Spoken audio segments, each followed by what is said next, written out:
사람들은 할 수 있으면 웬만큼 아파도 병원에는 잘 안 가려고 합니다. 특히 남자들은 병원 가는 것을 굉장히 싫어합니다. 전에 어떤 사람은 배가 굉장히 아픈데도 이 소화제를 먹으면서 병원에 안 가고 버텼습니다. 나중에는 너무너무 배가 아파서 견딜 수가 없으니까 결국 병원에 갔는데, 그때는 보니까 이 맹장이 골맞다가 그냥 터져버렸습니다. 복막염이 온 겁니다. 그래서 이 사람이 미리 좀 병원에 가서 맹장 골문 것을 떼냈더라면 좀 빨리 나을 수도 있었는데, 이 병이 복막염으로 퍼지는 바람에 몇 배나 고생하고 시간도 오래 걸리는 것을 본 적이 있습니다. 또 이 당뇨가 있는 이런 분들은 먹는 것이나 운동하는 거, 이 신경을 굉장히 많이 쓰고 약도 꼭 챙겨 먹어야 됩니다. 근데 어떤 분은 이걸 굉장히 소홀히 한 것 같아요. 그래서 이 당뇨가 이게 심해지니까 결국 시력을 잃게 되고, 또 콩팥도 나빠지게 되고, 발끝에서부터 썩어 들어가니까 결국 다리를 이제 잘라내는 이런 경우까지 가게 된 것입니다. 근데 대개 보면 다리 자르면 얼마 못 사시고 돌아가시더라고요. 근데 이 관리를 잘 하는 분을 봤습니다. 한 30년 정도 문제없이 살아요. 정상적인 활동을 하면서. 근데 이분은 밥을 절대로 안 먹습니다. 빵도 안 먹습니다. 그리고 당분이 들어있는 수박이라든지 사과라든지 이런 거 절대로 안 먹습니다. 이분이 먹는 것은 오로지 고기하고 야채, 그것만 먹는데, 그리고 매일 당 체크를 하고 걷고. 그리 보면은 토요일 날 설교를 앞두고 주일날은 아무것도 안 해도 당 치수가 올라간다는 겁니다. 스트레스를 받으니까 당 치수가 올라간다고 그래요. 근데 그분은 그 목회를 잘 마쳤습니다. 아주 그 관리를 잘해가지고 성공적으로 목회를 마쳤습니다. 이 우울증 증세도 본인은 그 우울증이라고 생각하지 않습니다. 어떤 사람은 귀신 들렸다 이야기하기도 하고, 다른 사람이 내 이야기를 한다 그렇게 말하기도 하는데, 막 폭발적인 이런 분노가 일어나면 이거는 반드시 화병이고 우울증이기 때문에 약을 먹어야 됩니다. 근데 옛날에는 사실은 이 약이 거의 없었어요. 약이 잘 개발이 안 돼 가지고 사람들이 화병으로 죽었다, 그냥 자살했다 이렇게 해서 죽는 사람들이 무지기수로 많았습니다. 지금도 많습니다. 근데 지금은 이제 약이 많이 개발이 되어 있기 때문에, 또 이 메커니즘도 많이 지금 연구가 되어 있기 때문에 품을 팔아서 자기가 막 찾아가 가지고 약을 좀 테스트를 해야 됩니다. 안 맞는 거는 하루 종일 막 잠만 자고 막 살이 찌게 하고 이런 약들은 안 맞는 겁니다. 요즘 살도 안 찌고 정상적인, 완전히 정상적이지는 않지만 정상에 가깝게 하는 그런 약들을 찾아서 먹어야 됩니다. 그렇지 않으면 자살하는 경우가 굉장히 많습니다. 근데 특히 이 암 같은 경우에는 굉장히 이 속도가 중요합니다. 이 전이가 빠르기 때문에, 특히 대장암이 왔다 그러면 이 전이가 간, 폐 이런 쪽으로 전이가 굉장히 빠르기 때문에 이는 완전히 속도전입니다. 속도전. 그래서 빨리 그걸 대장을 잘라내야 됩니다. 잘라내서 항암 치료를 할 것인가, 항암 치료를 안 해도 되는가. 근데 어떤 분들은 이걸 지체를 합니다. 한 달, 두 달. 유명한 의사에게 수술 받으려고 한 달, 두 달 지체하면 벌써 딱 전이가 되는데 못 고칩니다. 못 고쳐가지고 돌아가시는 분들을 본 적이 있습니다. 죄도 마찬가지입니다. 죄도 빨리 하나님 앞에 죄 안 짓는 사람은 없습니다. 하나님 앞에 빨리 회개하면 그 영혼이 회복이 되고 양심도 회복이 되고 또 하나님께서 지켜주십니다. 근데 자존심이 너무 세가지고 이걸 이제 죄를 자백을 안 하고 회개를 안 하고 숨기고 있으면 이게 점점 곪아가게 됩니다. 나중에는 이게 이제 폭발을 해버렸을 때는 굉장히 큰 죄가 되어가지고 수습이 안 되는 그런 경우가 많이 있습니다. 살인죄나 또 특히 이 신분이 있는 이런 분들은 어떤 죄를 지으면 완전 범죄를 만듭니다. 아무도 모르도록 완전 범죄를 만드는데 자기가 알고 있고 하나님이 알고 계시고 또 목격자가 있을 수가 있습니다. 그러면 이제 막 목격자 붙들고 설득을 하고 막 봐달라 하고 막 이러면서 시간을 지체하는 경우가 굉장히 많이 있습니다. 다윗은 완전 범죄를 저질렀습니다. 바세바를 데리고 와가지고 같이 자고 또 임신을 하니까 남편을 불러가지고 집으로 보내었습니다. 이 남편이 좀 진짜 그 바세바를 뭐 사랑했겠지만은 그냥 왕이 시키는 대로 그냥 집에 가서 자고 뭐 이렇게 했으면은 그냥 자기가 사는 건데 이 사람은 너무 충성됐던 것입니다. 우직할 정도로 충성이 됐던 것입니다. 그래서 왕이 집에 가서 자라 그랬는데도 아니 우리 동료들이 다 땅바닥에서 자고 요압 장군도 땅바닥에서 자고 이러는데 어떻게 내가 집에 가서 잘 수 있겠느냐 이러면서 그 문지기들 하고 그냥 그 문에 있는 성문에서 잠을 자는 것입니다. 왕이 또 집으로 보냅니다. 오늘은 집에 꼭 집에 가서 자라. 그래서 막 취하도록 술을 먹였습니다. 근데 이 사람 뭐 딴 거는 몰라도 절대로 난 집에 안 간다. 막 비틀비틀거리면서 또 문지기들하고 같이 잔 것입니다. 그래서 다윗은 이 우리아를 가지고 집에 가서 재우는 것은 불가능하구나. 그래서 요압에게 편지를 쓰게 합니다. 편지를 씁니다. 이 편지를 받는 즉시 우리아를 제일 전투가 치열한데 배치시켜가지고 너희들은 후퇴하고 우리아를 죽게 하라. 그래서 우리아가 죽었습니다. 제일 전투가 치열한 곳에서 혼자 싸우다 보니까 다 후퇴하고 자기 혼자만 남은 겁니다. 성문에서 활을 쏘아가지고 우리아는 활에 맞아서 죽었습니다. 그리고 다윗은 그 남편이 죽은 바세바를 왕궁으로 데리고 와서 자기 부인으로 삼았습니다.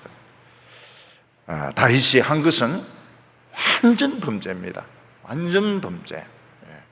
다윗이 간음을 저질렀고 우리아를 죽게 했고 이거는 진짜 극한 비밀이기 때문에 아는 사람이 없었습니다. 그 전체를 다 아는 사람은 아무도 없었습니다. 근데 그 죄를 다윗은 알고 있었고 하나님은 알고 계셨습니다.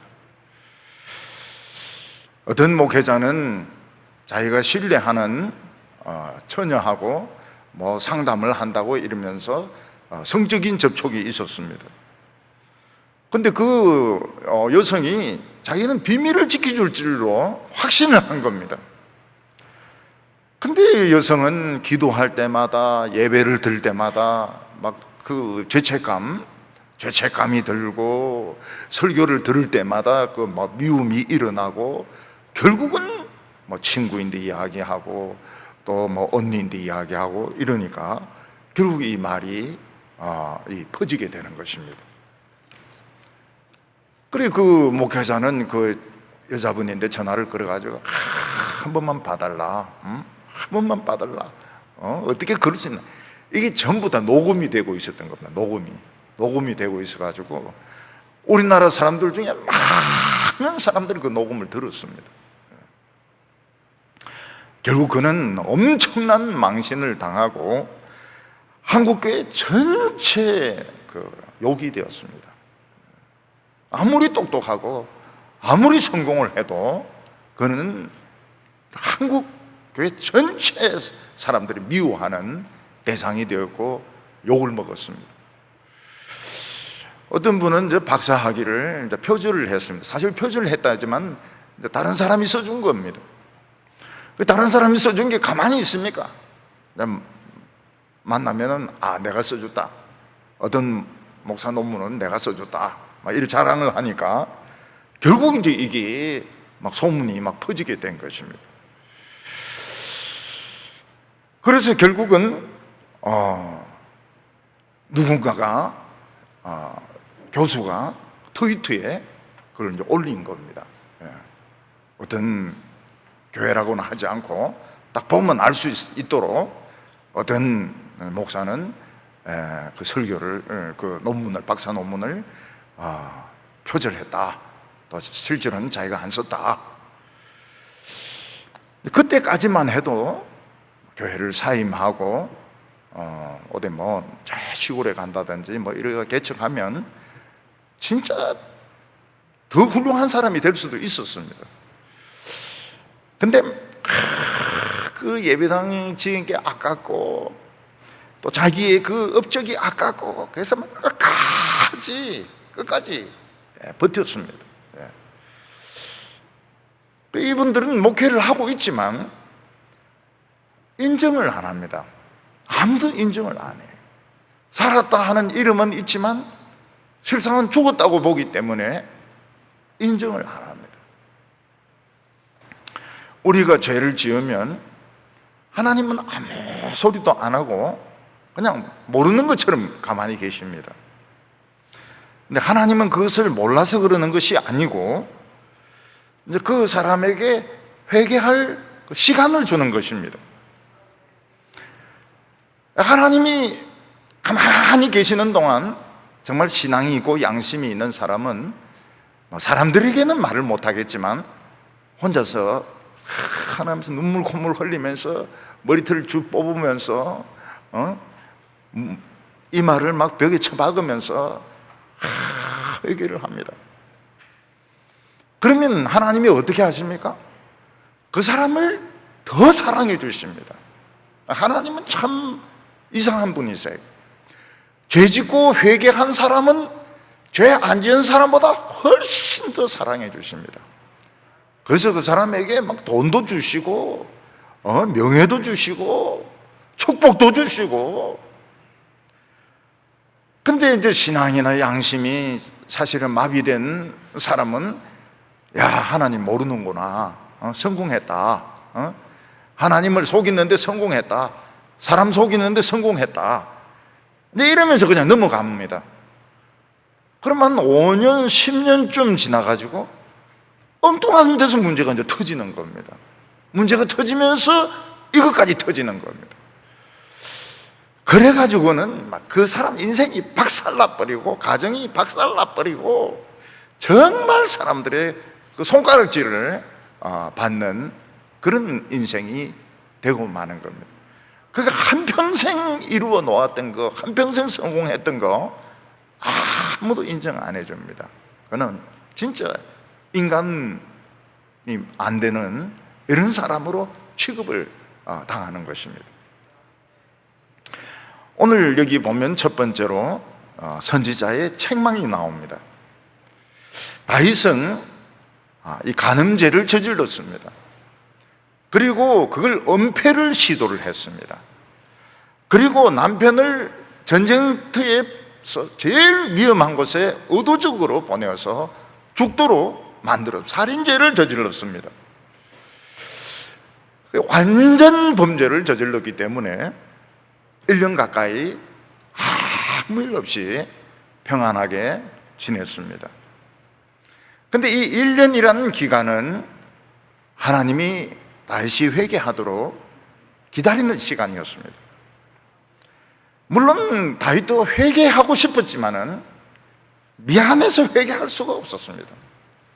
자기가 하나님의 그런 사랑을 받고도 이런 엄청난 죄를 지은 것에 대해서 너무 면목이 없고 너무 하나님께 미안하고 그러다 보니까 회개할 수가 없었습니다. 그러면서 하루 이틀 이러다 보니까 1년이 지나가 버렸는데 그동안 바세바는 임신했던 아기를 출산을 한 겁니다. 그 1년 동안 다윗의 범죄에 대해서 아는 사람도 없었고 말하는 사람도 없었습니다.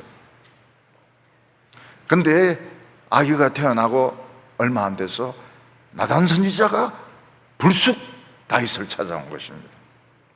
나단 선지도 하나님이 말씀하실 때까지는 그런 걸 몰랐습니다. 전혀 몰랐습니다.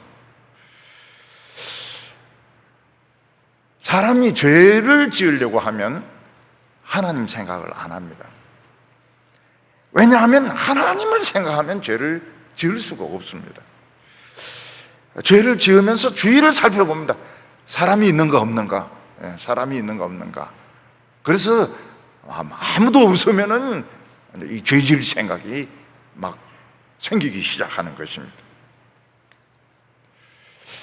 다윗의 죄는 이 맹장으로 치면은 고름이 꽉 차 있어서 지금 터지기 일보 직전과 같았습니다. 조금만 지체하면 이게 터져버려가지고 그냥 온 배 속에 이 고름이 퍼질 수밖에 없는 이런 상태입니다.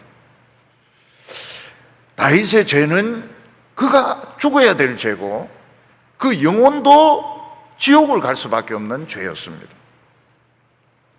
남의 부인과 간음하고 다른 사람을 죽였으면 자기도 죽어야 됩니다. 그리고 살인자와 간음자는 천국에 갈 수가 없습니다. 그는 지옥으로 가야 됩니다. 만약 다윗이 죽는다면 이스라엘 1대 2대의 왕이 너무 비참하게 죽는 겁니다. 사울도 성령이 떠나가지고 그래도 전쟁을 하다가 죽었는데 다윗도 성령이 떠나면서 또 그도 또 죽는다면 이스라엘의 1대 2대의 왕이 너무 불행한 겁니다. 특히 다윗은 하나님의 말씀을 사랑해가지고 수많은 영감의 그런 시를 남겼습니다. 그런 사람이 간음죄에 빠지고 그 남편을 죽이고 이래서 그 육체가 죽고 그 영혼이 지옥에 간다면 이건 너무너무 비참한 것입니다. 만약 다윗의 영혼이 지옥에 가면 누가 기다리고 있겠습니까? 다윗이 죽인 수많은 악당들이 기다리고 있을 겁니다. 그러면서 야 너도 여기 왔구나 그러면서 막 그들이 다윗을 막 두들겨 팰 겁니다. 특히 다윗을 제일 기다리고 있는 사람은 골리앗의 영혼일 것입니다. 네가 뭐 돌로 내 이마를 깨서 너 한번 죽어봐라. 골리앗이 다윗을 올라타가지고 막 지옥에서 영원토록 그 이마를 막 돌로 막 때릴지 모릅니다. 우리나라에 보면 가끔 그런 일이 있는데 범인들을 많이 잡아서 감옥에 보냈던 형사나 검사가 나중에 자기들이 무슨 죄를 지어서 감옥에 들어갈 때가 있습니다. 그러면은 그 막 죄수들이 환영을 엄청나게 한다고 그래요. 욕이란 욕은 다 하면서 이 나쁜 새끼야 네가 말이야 우리를 감옥에 넣더니 너도 들어왔구나. 그거보다 더 큰 수치는 없는 것입니다.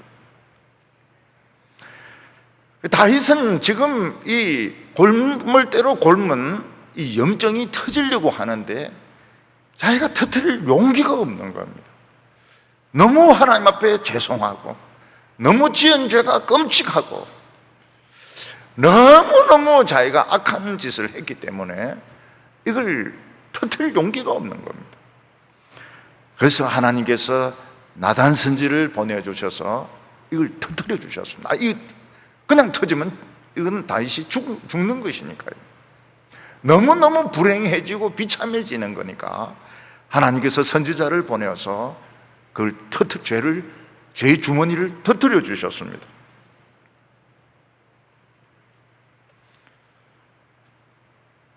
나단 선지는 이 예민한 문제를 바로 직접적으로 꺼내서 이야기를 하지 못했습니다.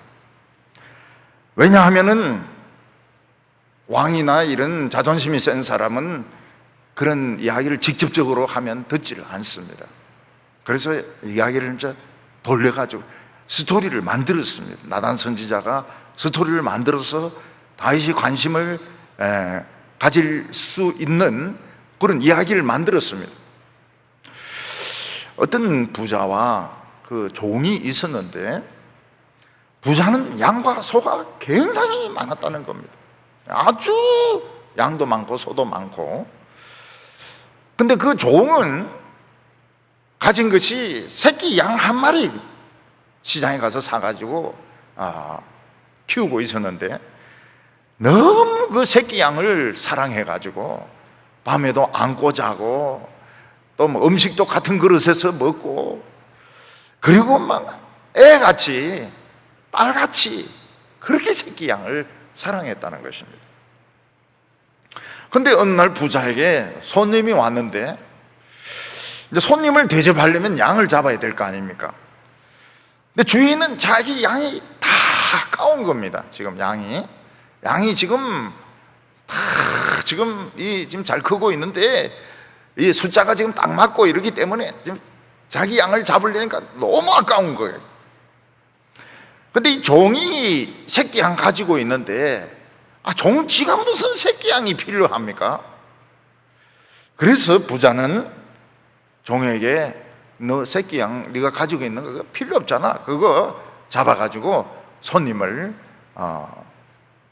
대접하도록 해라. 이렇게 이제 명령을 내린 것입니다.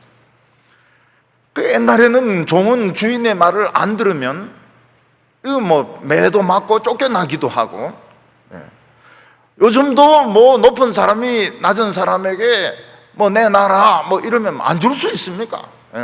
없어도 뭐 구해서 줘야 될 이런 형편인데, 그래 한동안 뭐 갑질이라 해가지고 뭐 말이 많았죠. 많이 많았는데 옛날에 종이 어떻게 자기 양은 안 됩니다 이럴 수 있습니까? 예, 알겠습니다.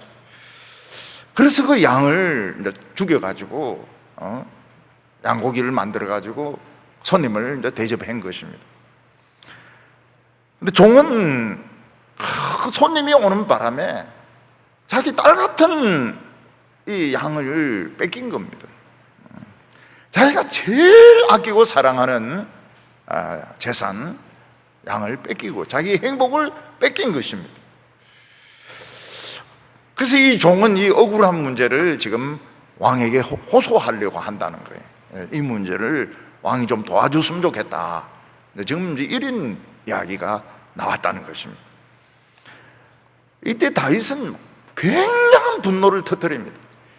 이스라엘에 이런 이기적인 부자가 있다는 것은 이거는 용납할 수가 없다.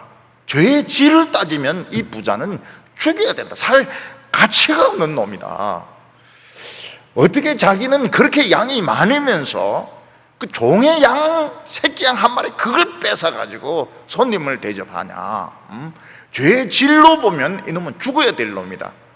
그렇지만은 죽일 수는 없으니까 4배를 갚도록 해야, 이렇게 다윗 왕은 판결을 내렸던 것입니다. 이때 제일 무서운 말이 나단의 입에서 나왔습니다.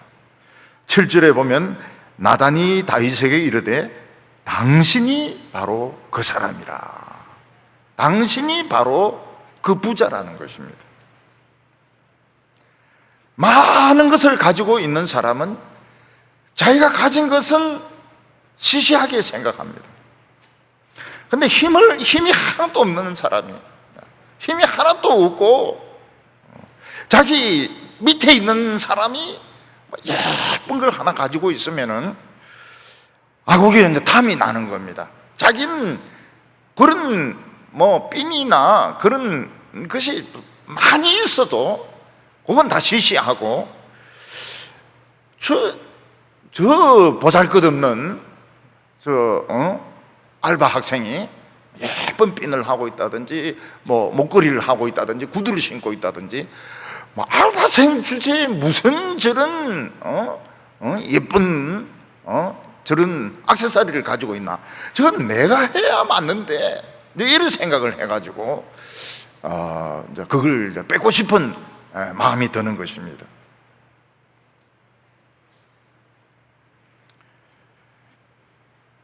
하나님은 다윗을 왕으로 기름 붓기 위해서 사울이 그렇게 죽으라고 쫓아 추격하는 가운데도 살려주셨습니다. 드디어 다윗을 이스라엘의 왕으로 삼으셔서 이스라엘 전체를 그냥 다 맡기셨습니다. 사울의 부인들, 많은 부인들 다윗에게 다 주었습니다. 그리고 하나님은 다윗이 여러 명의 부인을 두었는데도 한 번도 야단치지 않았습니다. 그리고 다윗이 지금 부족한 것이 있다면 하나님은 얼마든지 더 주실 거라고 말했습니다. 다윗에게 부인이 더 필요하다든지 돈이 더 필요하다든지 필요하다면 하나님은 얼마든지 더 주실 수 있었습니다. 하나님은 나단 선지를 통해서 왜 하필이면 남이 가지고 있는 부인 한 명, 왜 하필이면 죄를 지어가면서 남의 것을 뺏어서 내 욕망을 채우느냐, 내 한때의 쾌락을 위해서 왜 남의 부인을 뺏느냐, 그리고 왜 남의 남편을 죽이느냐. 가장 가슴 아픈 말씀이 8절 끝에 있습니다. 만일 그것이 부족하였을 것 같으면 내가 내게 이것저것을 더 주었으리라. 하나님은 옛날에 별 볼일이었던 다윗에게 하나님은 왕이 되게 하셨습니다. 엄청난 성리를 주셨고 여러 부인들과 아이를 주었습니다. 만약 그게 모질한다면, 그게 불만이라면 하나님은 더 줄 수 있었다는 것입니다. 얼마든지 더 줄 수도 있다는 겁니다. 근데 왜 너는 하필이면 남의 하나밖에 없는 부인을 뺏어서 너의 즐거움을 삼느냐, 왜 그 남편을 넌 죽게 만드느냐. 이건 용납할 수가 없는 거라는 겁니다. 옛날에 우리들은 다 보잘것이 없었습니다. 정말 보잘것이 없고 다 가난했습니다. 그런데 하나님께서는 축복을 하셨습니다.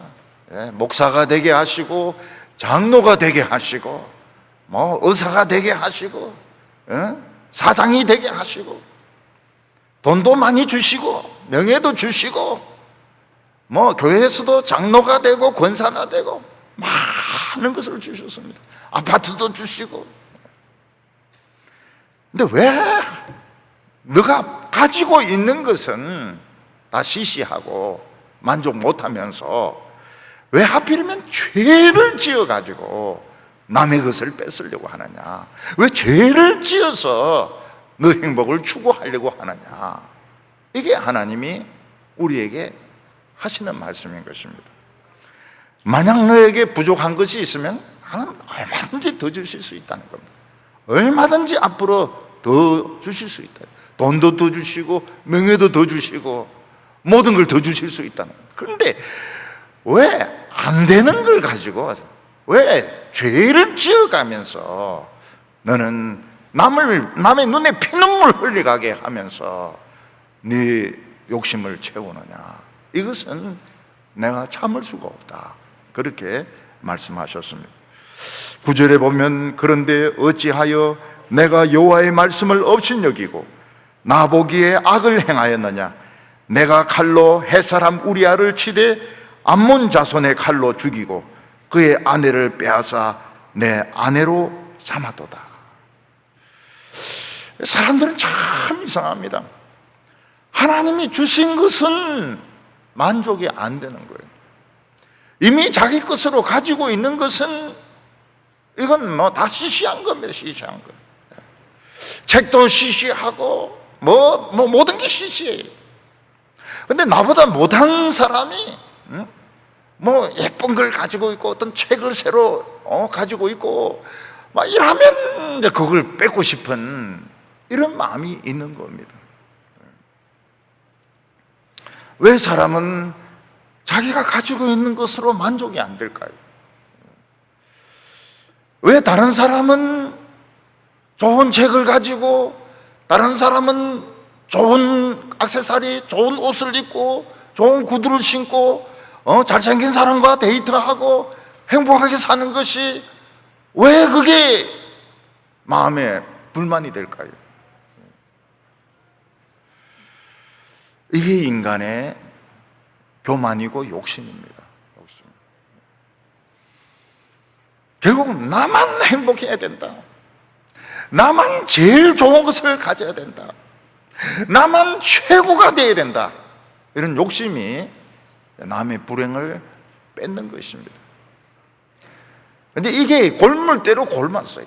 다윗은 이걸 행동에 옮기고 이걸 은폐시키고 1년이 지나면서 완전히 땡땡 이 고름이 지금 터지기 일보 직전입니다. 나단 선지가 와서 터뜨려 줍니다. 너무 하나님 앞에 미안해가지고 너무 미안하고 체면도 없고 그래서 회개를 못하고 있는 것을 터뜨려가지고 회개를 시켜줍니다. 오늘 여기 두 번째로 다윗의 이제 운명이 갈라지게 됩니다. 사람이 높은 자리에 올라가면 올라갈수록 다른 사람의 그 칭찬과 아부의 말을 좋아하게 됩니다. 아무리 의롭고 아무리 정의로운 사람이라도 남의 이런 칭찬과 좋은 소리를 듣고 싶어 하지 직언을 듣기 싫어합니다. 사람이라는 건 참 이상해요. 바로 대놓고 당신 틀렸어 이렇게 하면은 굉장히 싫어합니다. 겉으로는 듣는 체 하지만은 속으로는 기분 굉장히 나빠. 이거는 인간으로서는 어쩔 수 없는 것입니다. 그래서 대통령이나 왕이나 이런 사람 주위에는 항상 아첨하는 사람으로 채워지는 이유가 뭔가 하면 그런 말을 듣고 싶어 하는 거예요. 본인이 맞든 틀리든 아첨하는 말, 그 사람에게 비위를 맞춰주는 말, 그런 소리를 원합니다. 이거는 누구나 마찬가지, 기업 총수라든지, 대통령이라든지, 이거는 누구나 마찬가지입니다. 근데 누가 다 직언을 합니다. 진짜 강직한 사람이. 그래서 강직한 사람은 이렇게 성진을 못해요. 그 사회생활 해보면 압니다. 사회생활 해보면 강직한 사람은 성진하기가 어려워요. 근데 이런 사람이 이제 직언을 딱 합니다. 그렇게 하면 안 됩니다. 그렇게 하면 기분만 나쁜 것이 아니고 꽁합니다. 속으로 꽁하게 이걸 가지고 있어요. 네가 말이지 뭔데 뭐가 잘났다고 내인데 와서 그런 소리를 하느냐. 그래 나중에 꼭 반드시 보복을 합니다. 인사에 보복을 하든지 아니면 무슨 고통스러운 데로 보내든지 이렇게 해가지고 자기 그 기분을 풀어야 직성이 이게 풀리는 것입니다. 그래서 옛날에는 왕은 직언하는 이런 신하들은 귀양을 보냅니다. 귀양을 보내고 또 어떤 데는 사형에 연루시켜가지고 죽이기도 합니다. 왜냐하면 듣기가 싫기 때문에. 이거는 인간은 어쩔 수가 없어요. 안 그런 사람은 없습니다. 안 그런 사람은 없어요. 유다의 왕들은 다 하나님을 믿는 사람이라 하면서도 직언하는 선지자들 다 죽였습니다. 전부 다 죽였습니다. 산 사람이 없어요. 에레미야는 몇 번 죽을 뻔하다가 살아났습니다. 하나님이 약속을 하셨어요. 너를 지켜주겠다고 약속했지만 그 에레미야는 고생을 굉장히 많이 했습니다. 그래서 하나님이 저를 속이셨다고 이야기를 합니다. 이렇게 살리신다는 뜻은 줄 난 몰랐다고 하면서 에레미야는 하나님이 저를 속이셨습니다. 이렇게 이야기를 합니다. 그러니까 이 지근하는 선지자들을 다 죽였던 것입니다. 결국 세례 요한도 목을 베어서 죽이지 않습니까? 예수님 십자가 못 박아서 죽이지 않습니다. 하나님의 아들인 그런 증거들이 많이 있는데도 불구하고 자기들 장사하는데 성전에서 장사하는데 지근을 하니까 십자가 못 박아 죽여버리지 않습니까? 만약 다윗이 그런 부류의 사람이었다면, 다윗이 그런 위선적인 사람이었다면 나단이 그런 말을 할 때 너는 무슨 근거도 없이 증거도 없이 왕 앞에 와서 엉뚱한 소리를 하느냐, 너 나가라, 이럴 수가 있습니다. 전부 다 그렇게 합니다. 그런데 다윗은 거기서 믿음이 있어요. 이 사람이 거기서 믿음이 있습니다. 근데 이게 다윗의 운명을 갈라놓습니다. 다윗이 얼마든지 지금까지 완전 범죄에 성공을 했기 때문에 나다님도 헛소리를 합니다. 양이 어떻고 이런데 너 지금 무슨 소리를 하는 거냐? 너 당장 여기서 나가라. 그러면서 죽일 수 있습니다. 그렇지만 다윗은 그 순간에 신앙을 딱 붙잡습니다. 그 자리에서 딱 엎드려서 뭐라고 말합니까? 자기는 범죄자다. 그렇게 자백을 합니다. 13절에 다윗이 나단에게 이르되 내가 여호와께 죄를 범하였노라 하매 나단이 다윗에게 말하되 여호와께서도 당신의 죄를 사하셨나니 당신이 죽지 아니하려니와. 우리는 이 다윗이 내가 범죄했다 이 말이 쉬운 줄로 생각하지만 이거는 진짜 1년이 넘도록 지금 은폐를 시켜온 죄가 이제 폭로가 되는데 여러 사람이 아는 것도 아니고 나단은 혼자서 지금 이야기를 하고 있는 건데 나단 죽여버리면 이제 완전 은폐가 되는 겁니다. 그런데 다윗은 거기서 신앙을 딱 잡습니다. 내가 범죄하였습니다. 내가 하나님께 범죄하였습니다. 그러니까 나단 선지자가 뭐라고 말합니까? 하나님도 당신을 용서하셔서 죽지 않게 하셨다. 그 말이 뭔가 하면 당장 죽이는 것이 하나님의 뜻이었다는 것입니다. 그런데 이 말씀 앞에 보면은 무슨 말씀이 나오는가 하면 다윗의 집안에서 재앙이 끊임없이 일어나고 다윗의 그런 첩들이 대낮에 남들 보는 앞에서 강간을 당하고 그리고 이번에 낳은 아기는 죽을 것이다 이런 말이 나옵니다.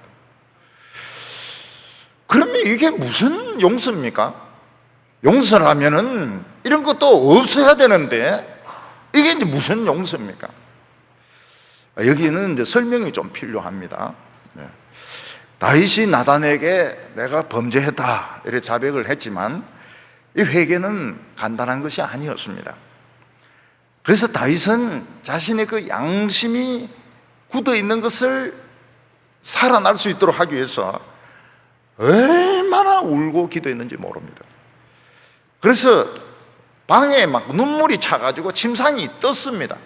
홍수 났을 때 막 방 안에 바가지도 뜨고 아기들 막 그 놀이 기구도 뜨고 침상도 뜨고 이런 식으로 얼마나 울었던지 침상이 떴고 그리고 침상이 하나 썩었다고 말했습니다. 하도 울면서 기도하니까 침상이 하나 썩었다고 말하고 있습니다. 이 회개는 쉬운 것이 아닙니다.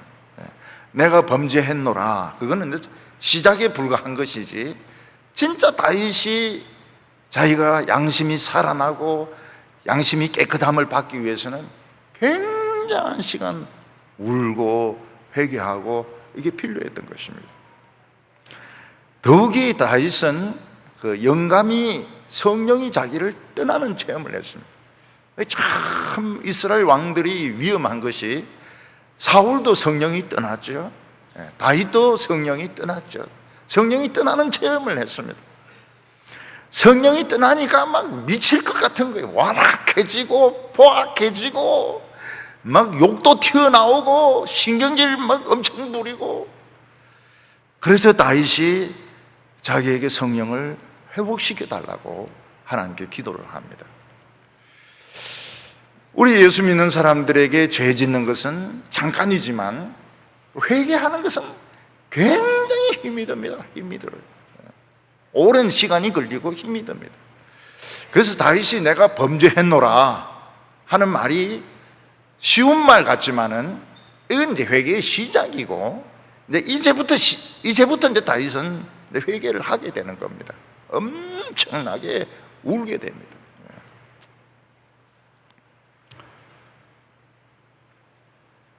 그리고 이 다윗이 그 은밀하게 남의 부인과 간음을 했지만 자기 첩들은 공개적으로 그걸 당하고 자식들 사이에 우환이 일어나고, 그리고 이 아기는 죽는다 이렇게 한 것은 이거는 심판이 아닙니다.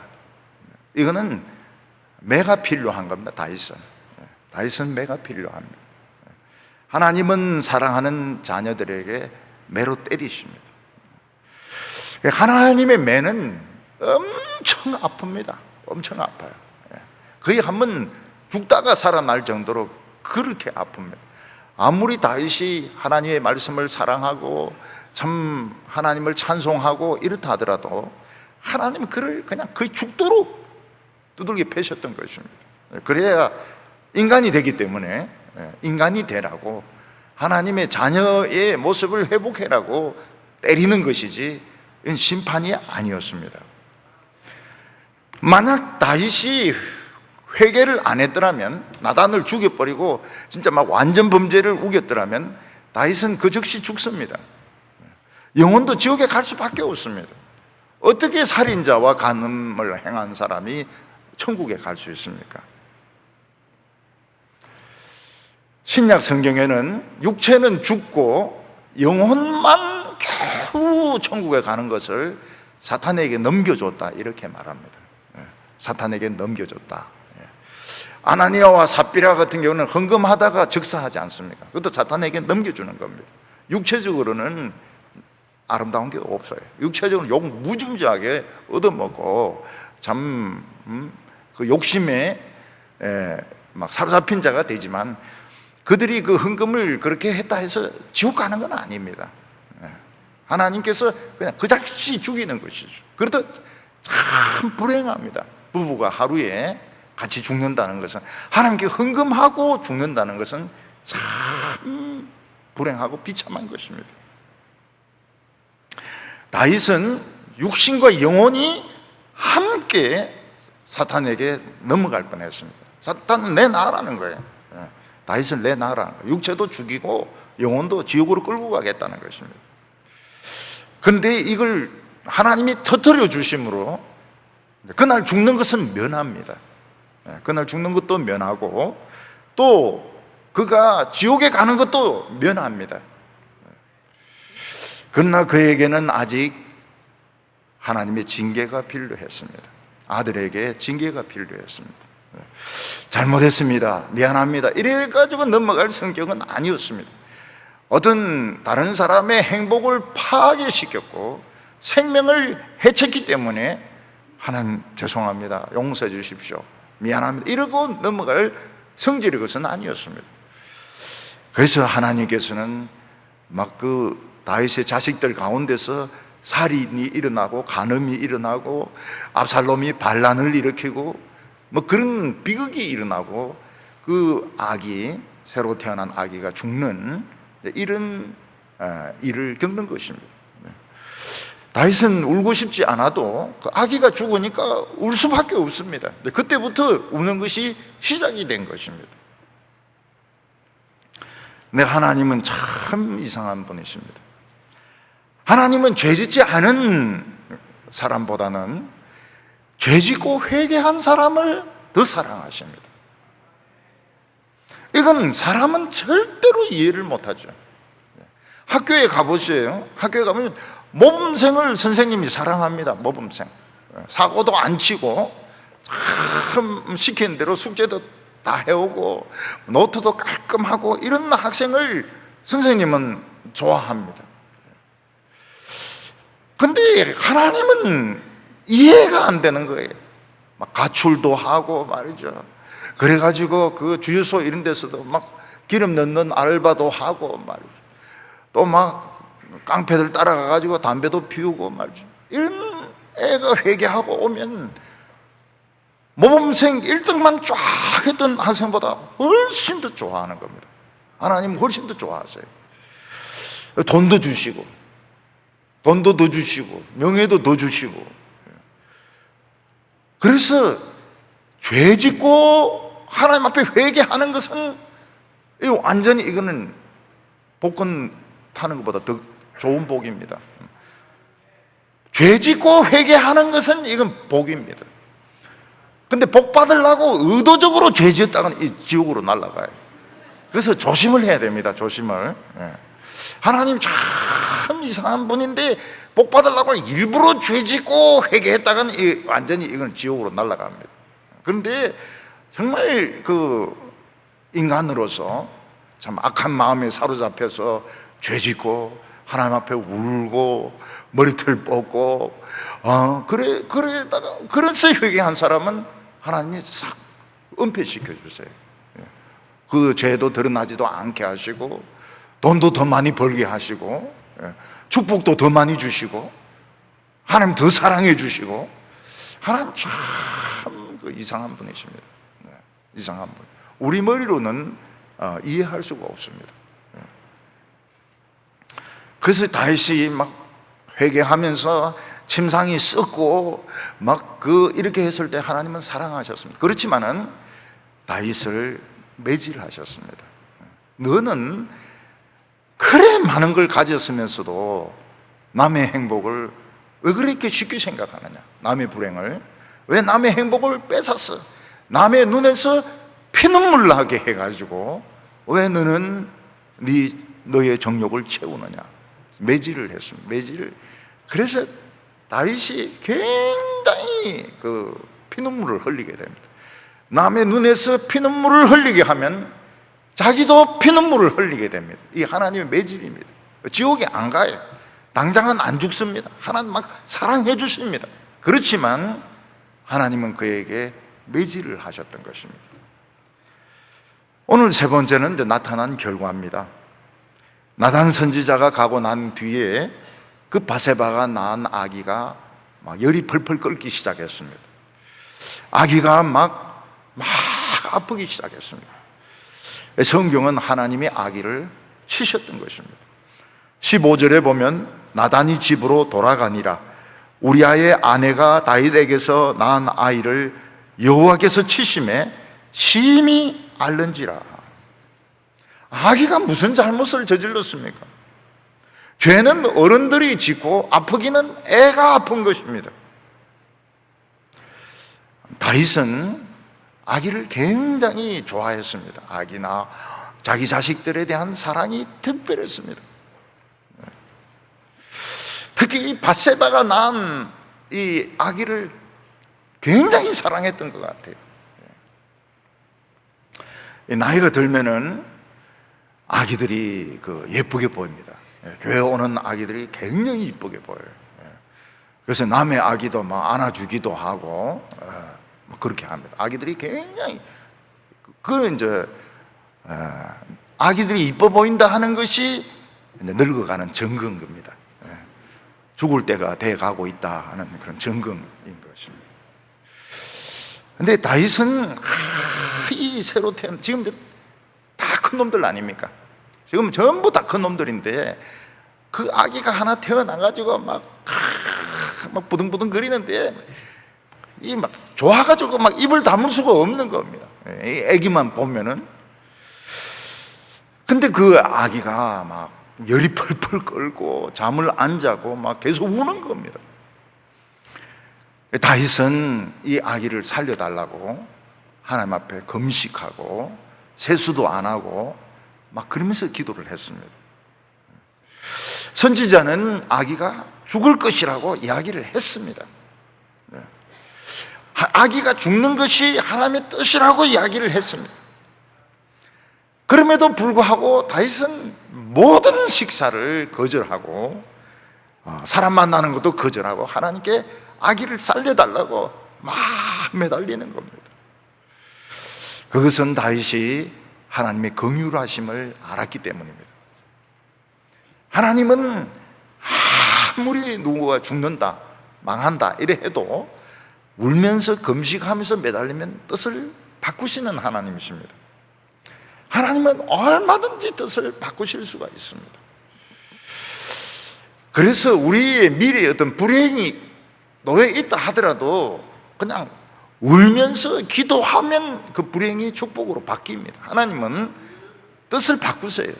미래에 대한 이런 일들을 얼마든지 바꾸십니다. 그래서 우리는 절망할 필요가 없습니다. 미래에 어떤 큰 어려움이나 안 좋은 일이 가로놓여 있다 하더라도 절망할 필요가 없습니다. 울지 않는 것이 문제예요. 울지 않는 것이. 좀 울어야 되는데, 우는 훈련을 좀 해야 되는데, 특히 남자들 안 울어요. 여자들도 독한 여자들은 안 울어요. 안 울면 이제 죽는 겁니다. 빨리 죽어요. 남자들은 빨리 죽잖아요. 안 우니까. 자꾸 우는 훈련을 해야 되는데. 근데 저는 이런 그 감동적인 이런 슬픈 영화들 보면 막 눈물이 나가 미치겠어요. 그래서 안 봅니다. 지나가면서도 안 봅니다. 주인공이 죽는다든지 뭐 이런 헤어진다든지 이런 거는 눈물이 나서 안 봐요. 속으로 울면 안 돼, 울면 안 돼. 근데 이 울어야 됩니다. 울어야 돼.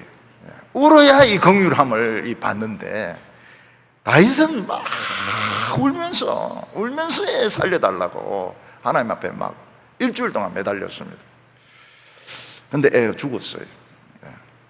신하들이 웅성웅성 거리는 것을 보고 다윗은 아기가 죽었다는 걸 알았습니다.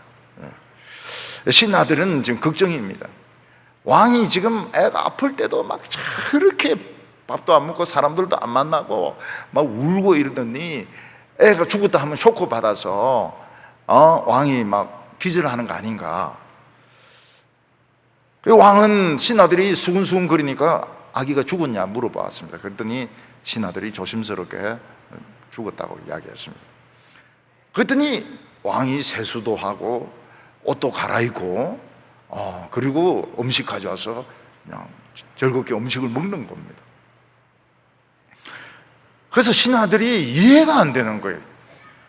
아이가 살아있을 때는 그렇게 울고 금식하고 뭐 이러더니 애가 죽으니까 이제 울지도 않고 옷도 갈아입고 세수도 하고 음식도 먹고 성격도 명랑해지고 어떻게 그럴 수가 있느냐고 이러니까 나는 하나님을 안다는 거예요.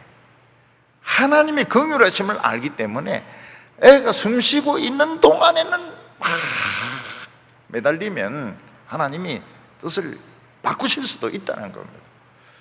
근데 애가 이제 지금 죽었기 때문에 애는 이제 평안해졌습니다.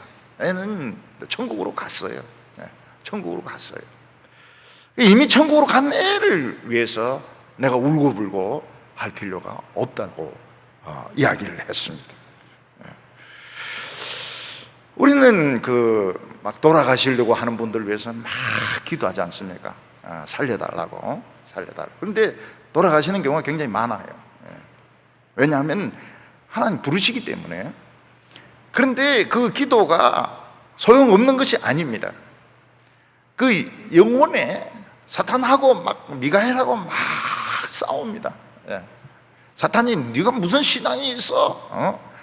네가 무슨 신앙이 있어서 이런 병에 걸려서 난 널 데려가야 되겠다 이러니까 미가엘 천사는 이 사람에게는 예수의 피가 있다 이러면서 막 막 엎치락뒤치락 엄청난 갈등이 일어나는데 주위에서 막 기도하고 찬송하고 이러면 사탄이 물러가고 나중에 그 운명할 때도 굉장히 그 평안하게 막 기뻐하면서 평안하게 그래 운명을 합니다. 그게 승리죠.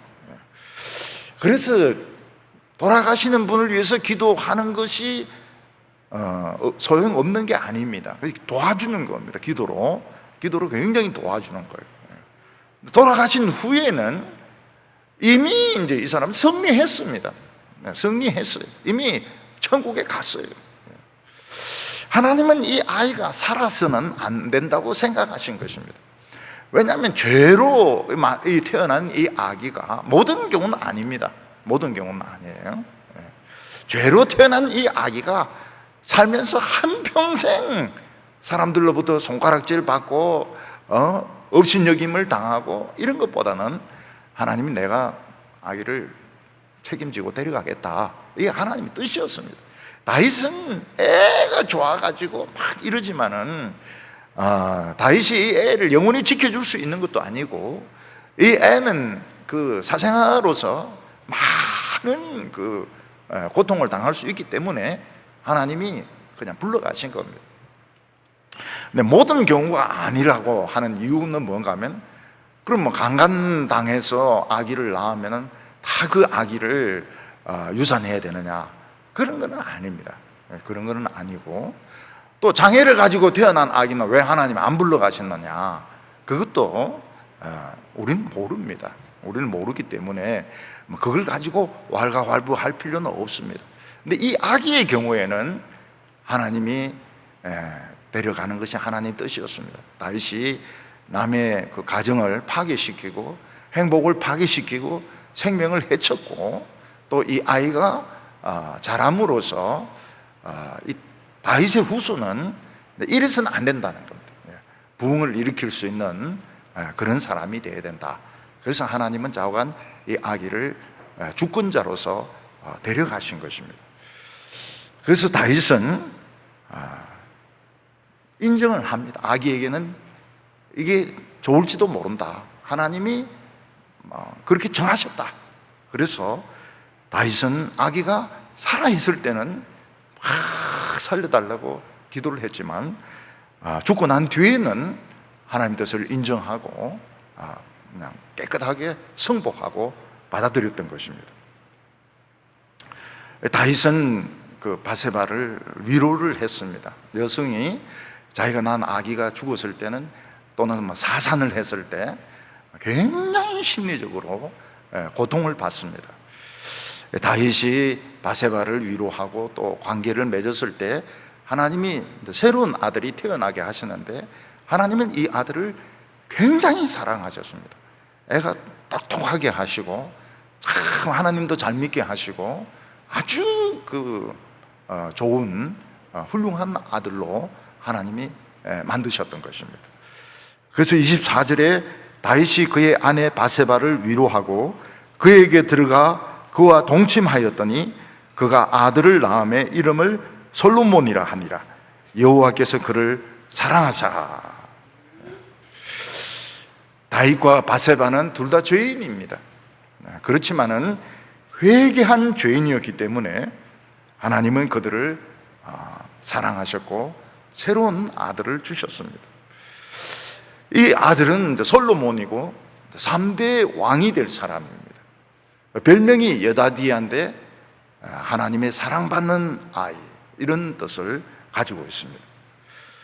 그리고 요압이 드디어 그 오래 끌었던 암몬과의 전쟁에서 라빠를 함락하게 되었다 하는 소식을 전해 주었습니다.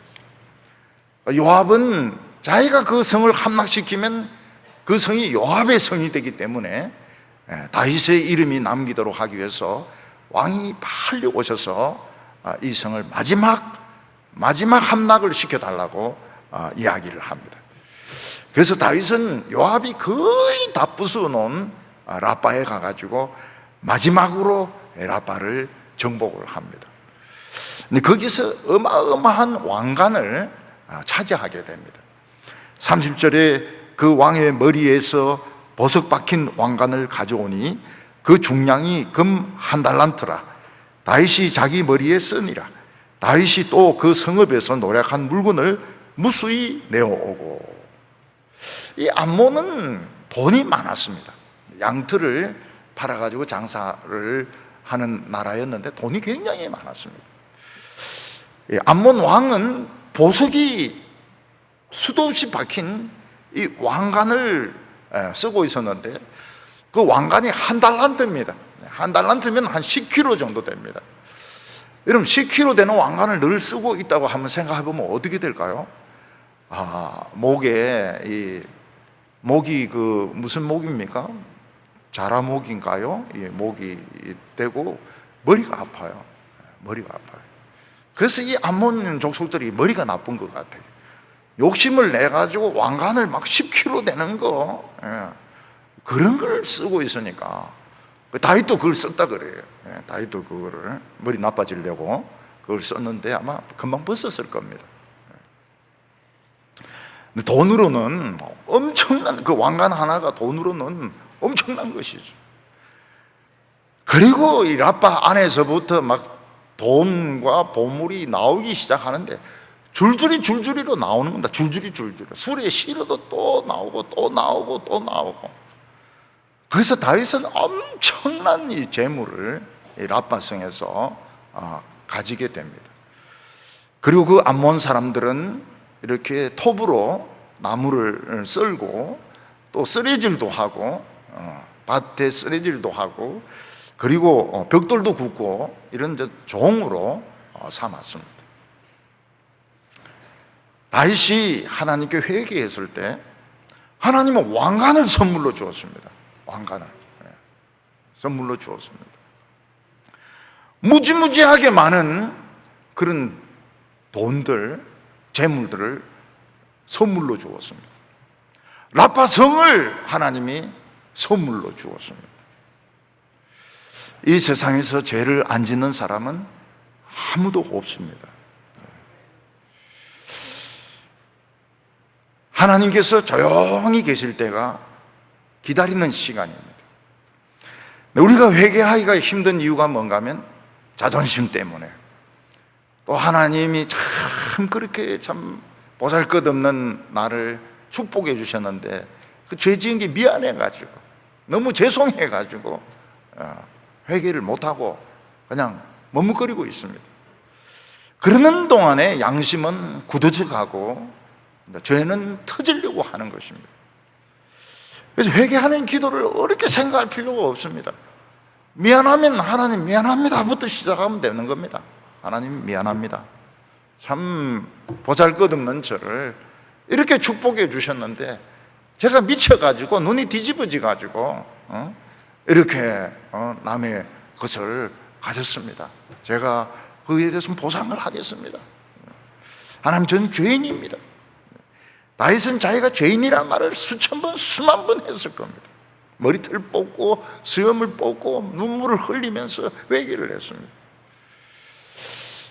그랬더니 하나님은 금관도 주시고 라빠성에 있는 많은 보물도 주시고 솔로몬 같은 지혜로운 아들을 주셨던 것입니다.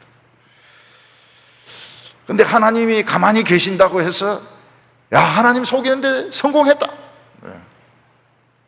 하나님은 모르신다 했다가는 그냥 세월이 흘러가다가 한 10년, 어떤 때는 20년도 지나갑니다.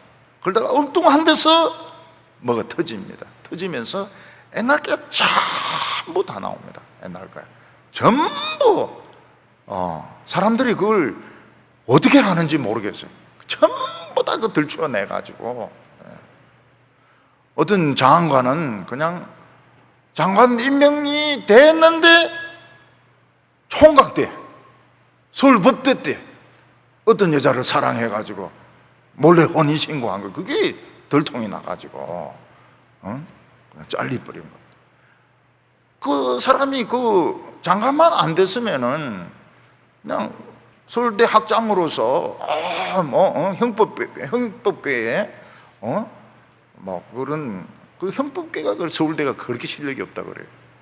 근데 뭐 큰 소리 치면서 은퇴를 할 수 있었죠. 은퇴가 거의 다 됐어요. 그런데 장관이 되는 바람에 누가 그걸 알았겠습니까? 여자 쪽에서 아는 거죠. 여자 오빠가 아는 거죠. 여자 오빠가 누군지 모르겠지만은, 저놈의 자식은 저거 엉터리로 혼인신고한 놈이 무슨 장관? 법무장관? 그냥 언론에 흘려버리는 거예요. 그러니까 창피는 창피대로 다 당하고, 망신은 망신대로 다 당하고, 장관은 장관대로 못 되고, 그 가정은 막 그냥 손가락질 당하고, 그렇게 돼버리는 겁니다. 요즘 우리나라 정치인들은 무조건 잡아댑니다. 무조건 절대로 죄 안 지었다고. 그 죄 안 지었죠. 죄 안 지었어요. 10년, 20년 지나면 그게 아닙니다. 그거 말고 엄청난 덩어리들이 이제 터지면서 비참해지는 겁니다. 종말이 굉장히 비참해져요.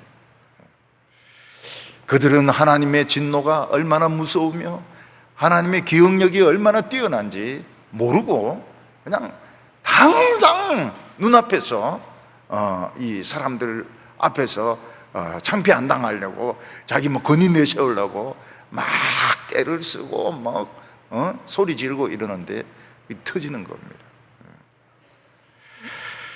우리가 내가 행복하기를 바라면 다른 사람도 행복하기를 바라야 됩니다. 특히 나 밑에 있는 사람, 내보다 약한 사람이 예쁜 거 가지고 있고 또 참 데이트도 하고 이 좋은 거 가지고 이걸 좋아해 줘야 됩니다. 좋아해 줘야 돼요. 남의 행복을 누구든지 행복할 자격이 있습니다. 그것을 손을 대면 안 돼요. 내 것 아닌 거는 절대로 손을 대면 안 됩니다. 내 돈 아닌 거 손대면 안 돼요. 내 사람 아닌 걸 손대면 안 됩니다. 그걸 이제 손을 대가지고 그걸 손을 대가지고 뭘 하고 나중에 그 하나님이 다 폭로시켜 버립니다. 속에 든 게 무엇이었는지 다 드러내십니다. 우리는 나보다 힘이 없고 정말 보잘것없는 사람들, 그런 사람들의 것을 차지하는 것은 최고 악질 도둑입니다. 하나님께서 조용히 침묵을 지키고 계실 때 눈물 콧물 흘리면서 회개해서 고름이 터지지 않고 참 아름다운 이런 마지막을 만드는 성도들 되시기를 바랍니다. 기도드리겠습니다. 거룩하신 하나님 아버지, 참 아무것도 가진 것이 없을 때 보잘것없었던 저희들을 하나님께서 축복하여 주셔서 참 부자가 되게 하시고 유명하게 하시고 높은 자리에 오르게 하셨는데, 우리는 하나님이 주신 복은 그냥 시시하고 남이 가진 그거 못 뺏어가지고 우리는 참 다른 사람의 눈에서 피눈물 흘리게 할 때가 있습니다. 하나님, 우리의 마음속에 이런 악한 사탄의 시험이 들어오지 못하게 하여 주시고 누구든지 다 행복하며 누구든지 아름답게 살 수 있도록 축복하는 저희들이 되게 하여 주시옵소서. 하나님께서 조용히 기다리고 계실 때 우리가 하나님 앞에서 회개하게 하여 주시옵시고 우리의 양심이 살아나게 하여 주시옵소서. 자비로우신 하나님을 붙잡게 하여 주시옵소서. 예수님의 이름으로 기도하옵나이다.